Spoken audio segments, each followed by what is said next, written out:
Bu mahsulot bilan Uzum marketda bir oyda 50 million so'm savdo qildim. Ko'pchilik buni omad deb o'ylashlari mumkin, lekin bu yerda yaxshigina sabablari qilingan. Tasodif emas, balki to'g'ri mahsulot tanlovi va aniq strategiya natijasi desa ham bo'ladi. Agar xohlasangiz, siz ham aynan shu yo'l bilan boshlashingiz mumkin. Meni ismim Muslimuddin Mahsaliyev, Uzum marketda 3 yildan beri savdo qilib kelaman. Oyiga deyarli 700 million savdo aylamiga egaman.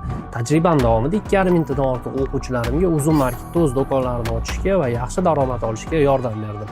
Endi sizni ham shu yo'l bilan tanishtirmoqchiman. 4-5 fevral kunlari soat 20:00 da bo'lib o'tadigan Uzumda daromad strategiya nomli bepul onlayn intensiv darsimga sizni taklif qilaman. Bu darsda siz qanaqa qilib Uzumda noldan biznes boshlash, Uzum market orqali $1000 dan $5000 gacha daromadga chiqish formulasi, minusga kirmasdan xavfsiz start olish yo'llarini bilib olishingiz mumkin bo'ladi. Ishtirok etish mutlaqo bepul, faqat ro'yxatdan o'tib Telegram kanaliga qo'shilish kifoya. Quyidagi havolani bosing va o'rningizni band qiling. Shoshiling, bu imkoniyat keyin sizga yana qaytmasligi mumkin.